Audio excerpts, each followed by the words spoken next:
नमस्ते दोस्तों, आपको बहुत बहुत शुभकामनाएं महाशिवरात्रि पर्व की और महर्षि दयानंद सरस्वती जी के बौद्धोत्सव की। और इन दोनों विषयों पर ही आज हम बात करने वाले हैं, उन अंध विरोधियों की कि जिनको हर जगह हर स्थान पर केवल विरोध करना होता है। सबसे पहला विरोध सोनू सूद ने स्टार्ट की, इसकी शुरुआत की और उसने कहा कि महाशिवरात्रि के पर्व पर एक दूसरे को फोटो शेयर ना करें, फॉरवर्ड ना करें, बल्कि इस समय में आप किसी की सहायता करें।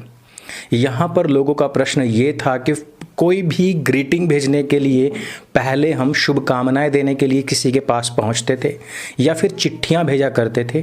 आजकल हमारे पास में किसी की सहायता करने के लिए समय बचाने का एक सबसे आसान उपाय है, वो है टेक्नोलॉजी।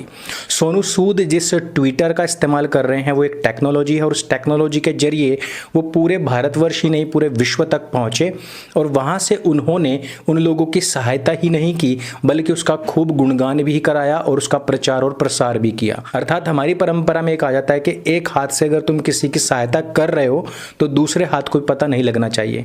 लेकिन महाशय सोनू सूद जी ने अगर किसी की सहायता की है, अगर वो सहायता की थी सितंबर में, तो उसका जो प्रचार प्रसार था ये कह करके भी करवाया कि हमने ये सहायता नवंबर में की है।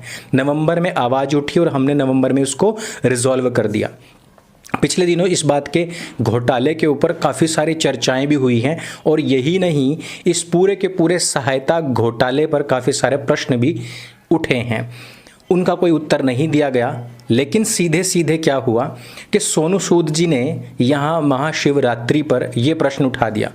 मेरा सबसे पहला प्रश्न ये था कि जब कोई व्यक्ति किसी को कोई भी पर्व पर ग्रीटिंग भेजता है तो किसी ना किसी तरीके से तो भेजेगा ही। वो फोटो फॉरवर्ड नहीं करेगा तो फ़ोन करके बोलेगा, फ़ोन भी नहीं करेगा तो उसके पास पहुंचेगा। लेकिन सहायता करने में ये ग्रीटिंग भेजना, ये फ़ोटो फॉरवर्ड करना या शुभकामनाएं देना कहाँ अड़चन पैदा करता है, इसका कोई जवाब नहीं है। चलिए दूसरे पक्ष पर चलते हैं। मैं सुबह से सोच ही रहा था कि भाई अभी तक किसी ने ज्ञान नहीं पेला, क्योंकि हिंदुओं का त्यौहार है तो कोई ना कोई ज्ञान पेलने वाला तो आएगा ज़रूर। सोनू सूद ने उस कमी को पूरा कर दिया। लेकिन जब हमने इनका इतिहास खंगाला तो यह जो विरोध है इनका, ये कोई नई बात नहीं है। दीपावली पर भी ये ऑलरेडी इस तरीके की जो ज्ञान है वो झाड़ चुके हैं, पेल चुके हैं। लेकिन जब क्रिसमस आता है तो ये खुद वहाँ पर सेंटा क्लॉज बन कर के खड़े हो जाते हैं और ये खुद उन लोगों को क्रिसमस की बधाइयाँ दे रहे होते हैं। जिस ईद पर बेजुबान जानवरों की गर्दनें काटी जाती हैं, यह व्यक्ति उस ईद पर ग्रीटिंग्स भेजता है, उस ईद को ये सेलिब्रेट करने की बात करता है। लेकिन जब दीपावली आती है, महाशिवरात्रि आती है तो इनके अंदर का ज्ञान निकल करके बाहर आ जाता है। मेरी आप लोगों से अपील है कि आप लोग भी फिल्में देखने के लिए 3 घंटे का समय बर्बाद ना करें। सिनेमा तक पहुंचने में और वहां से वापस आने में, भीड़ से निपटने में बहुत सारा टाइम लगता है। ऊपर से जो 300 रुपये का टिकट और 400 रुपये का वहाँ पर जो खाना होता है वो पैसे गए अलग से। इन कराची वीडियो की फिल्मों का बाइकआउट कीजिए, उस समय को बचाइए, क्योंकि किसी को महाशिवरात्रि पर कोई शुभकामना संदेश भेजने में हो सकता है 5 सेकंड लगे, फॉरवर्ड ही तो करना है।